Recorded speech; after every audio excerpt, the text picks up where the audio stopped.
Ayan, hindi na pick up yung ano natin. Ayun sila. Hindi na pick up yung ating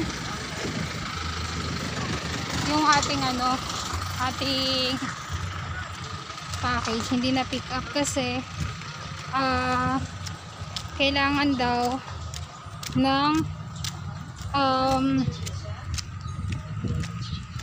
package guys. Yung waybills magagaling din kay Lazada, tapos yung package din nila kay Lazada din, kaya magre-request pa tayo. Ayan. Kaya ayusin muna natin. Okay.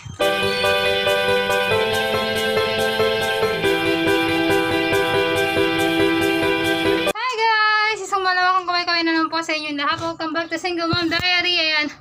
Ay! Puno kasi na halaman yung table ko. Ayan na yan, yung pinainting ko, si Miss Heart Evangelista. Hindi mo siya tapos. Kagagaling ko lang sa labas, baliktad mo yung mask ko. And, eto na ang pinakahihintay ng lahat dahil tambak na yung orders. Mga umorder sa akin kay Lazada. And eto na, nakabili na ako ng pouch. Tama lang to guys sa mga nagtitinda ng, pasensya na kayo, wala akong makeup, wala akong lipstick. Wala din akong kilay. Ito yung may re-recommend ko sa inyong pouch kay Lazada na kunin nyo. 300 lang siya. 100 pieces na po siya. Tapos yung sukat niya is, asan ba yung sukat nito? Ayan. Tama lang siya kung yung mga products ko kasi is mga damit, t-shirt, sando, and mga kape, ganyan. Sakto lang pala ito. Pero umorder na rin ako kay Lazada ng mas malaki nito, medium size. Large pala, large size. And small size to. Tapos, tama ba? And yung medium size kasi guys is para sa pangmalakihan na yun na ano. Pero, sakto-saktong malakihan lang. Parang konting malaki-laki dito. Ayan. And ayan, marami tayong dapat pag-aralan kung magtitinda tayo sa Lazada. Marami akong mga na-discover na i-share ko din sa inyo mamaya dahil tatakbo pa ako sa Taytay. Kaya naubos na yung mga Prada ko dito. And magpapaprint ako ng waybill dahil ayun pa, isang pag-uusapan natin mamaya, update ko kayo tungkol sa waybill. Kasi basta mamaya natin pala, kalimutan ko, 'di ba? Tingnan na natin. Hindi siya libre, guys. Bibilhin mo siya sa, baka magulat kayo, bibilhin niyo siya sa Lazada. Kasi 'di ba sa kabilang station is libre lang nakukuha natin kay JNT. Ito guys. Dito, yan. Kuha tayo for example. Mga ganyan kalaki, okay? And lalagay natin dito. Tama lang pala din. Oh, yan. Lalagay natin dito yung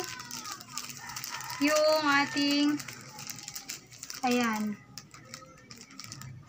Ating waybill. And ayan, tanggalin lang siguro natin to, tapos pangganyan na natin. O, di ba may Lazada na tayo. Yan. Di ba? O, yan. Okay na.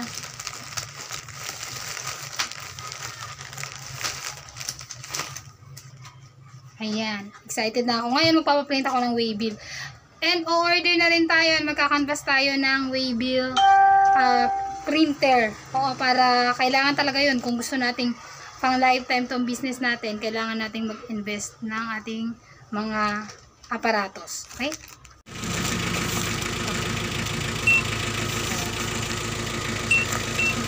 Ayun, okay na po. Sige po.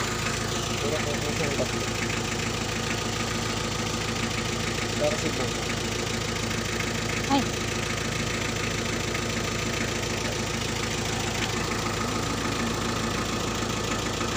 Ayan, may tatlo pa. Okay. Sige po. Ay, sir, ito pa pala, sir. Sorry. Kasama pala yan. Sorry. Kala ko yung isang ano.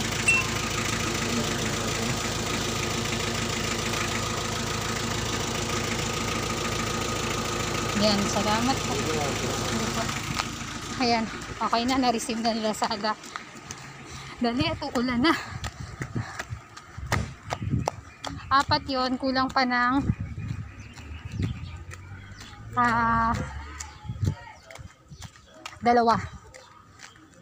orders.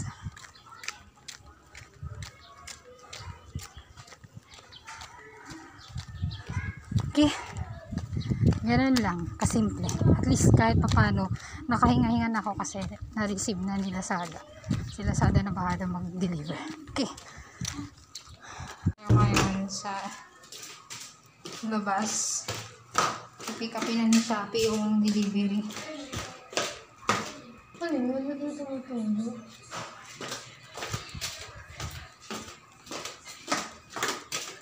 Alert sa akin.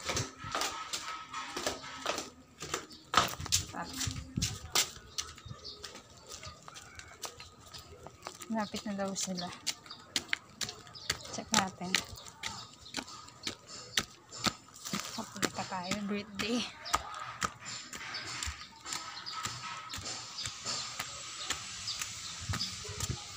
Sana maging masaya yung pagdideliveran nito. Okay. At sana tama yung pagkakapak natin.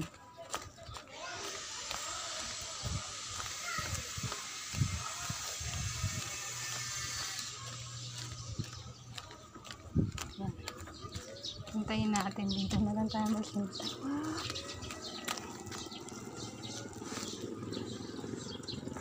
Hintayin natin. Yes, excited na ba kayo? Excited na rin ako to start this video para ituro sa inyo at i-share sa inyo yung lahat ng mga natutunan ko sa pagiging online seller ko kay Lazada. And yes, natutunan ko yan kay Mami Betchay, isang malawakang kaway-kaway. And idol ko yan at lagi kong pinapanood yung mga videos niya at nagiging gabay ko sa pagiging online seller ko kay Lazada. And isinishare ko rin dito para din maging gabay ng mga kananayan at ng buong barangay na gustong kumita at magtinda sa online kay Lazada. Okay? Kung nagbabala ka, nag-iisip ka na magtinda kay Lazada, you need to download the app Seller. Ito ay para sa ating mga seller, okay? And gagawa ka ng account mo, and then bago ka mag-post ng mga products na ibibenta mo, make sure na nakabili ka na ng pouch. Ayan. Ito ay in-order kay Lazada. Kailangan mo ng pouch para sa product mo. Iba kasi yung sa kabila is free yung pouch nila sa Max kay JNT. Pero kay Lazada, you need to buy. Mas maganda naman talaga, presentable tingnan kung makikita na ni customer na talagang Lazada pouch, 'di ba? Galing talaga kay Lazada yung in order nila. And kailangan mo ng Waybill. I suggest na mahirap kasi yung kagaya ko, nasa bundok kami. Kailangan ko pang bumaba sa bayan pag may umorder sa akin just to print a Waybill. And ang Waybill po, ang nagastos ko, yung Waybill na sticker is 25 pesos. Yung isang parang coffin band na sticker niya, 2 Waybill po yun ang magagamit ko doon. Then, masyado pong mahal. Tapos ang pamasahe is 40 pesos, back and forth 80 pesos, 'di ba? Eh kung pa isa-isa, di lalong mas mahal. Kaya ang ginawa ko, nag-invest po ako ng printer na pwedeng, meron kasing makikita nyo sa Lazada, doon ako mismo bumili. Meron silang printer na para talaga sa Waybills. Nasa 4,000 siya. May shipping fee na kasama na yon. Yung hinihintay ko ngayon, kasi na-order ko na siya, and isi-share ko sa inyo pag nag-unboxing na ako, hinihintay ko pa lang. And ayun, sa ngayon, dahil wala pa ako nung printer, ang ginawa ko is, pumupunta ako ng bayan. And yung mga chinachat ko yung mga customer ko na willing to wait ba sila, tapos para isang sabayan na print. Pero ano po kasi mahihirapan kayo sa ganung sistema. Kailangan talaga nakaset up na pag nag-start ka as seller kay Lazada, iset up mo na lahat para hindi ka ngarag kagaya ko. Yung pouch, yung printer, yung wheels. Kasi ako, kaya nag-invest ako ng printer kahit may kamahalan. Kasi na goal ko na maging lifetime business ko yung pagiging seller ko kay Lazada. And bago pa lang ako, mga 2 to 3 weeks pa lang ako na nag-focus as seller kay Lazada, and sobrang dami na ng mga nag-ano sa akin, nag-order sa akin. Kaya naman, di na ako nagdalawang isip na mag-invest at bumili ng printer na para sa Waybills, para hindi na ako bababa ng bayan. At least, pag may orders, piprint ko na lang si Waybills, andito na si pouch, ready na. And then, ayun, pinapakiusapan ko yung mga carrier na nagpipick up, yung mga Lazada na magpipick up ng mga ng mga items ko, na yung si customer is willing to wait, wala pa kasi yung kulay na gusto nila. And ang sasabihin lang naman ng magpipick up na Lazada nila kuya is, kailangan mo lang silang i-text yung store mo, anong name ng store mo sa Lazada as a seller, and yung reason, okay? And then maging very responsive, sumagot tayo sa chat ng mga customer natin, kasi dun tayo kumikita. Maging friendly tayo at huwag tayong masungit. And ano pa ba? Ayun, every day, every night, every madaling araw, time to time i-check mo, kasi baka may orders ka, hindi mo na nakikita. And ano pa? Promo, yung mga voucher, mga discount, basta maggala ka lang at pag-aralan mo lang yung seller apps, aralin mo lang siya, and ayun, paunti-unti matutuklasan mo ang hiwaga sa pagiging seller sa Lazada, na pwede kang kumita kahit nasa bahay ka lang kasama ng mga anak mo. Okay? And that's all for today, guys. And meron tayong mga updated videos. Ano yung mga patok na business na pwede mong pagkakitaan na nasa bahay ka lang. Okay? Antabayanan nyo yan, and makikita nyo yan. And please don't forget to subscribe, like, and share. Single Mom Diary po, tambayan ng buong barangay at ng mga kananayan na gustong kumita sa bahay. God bless everyone!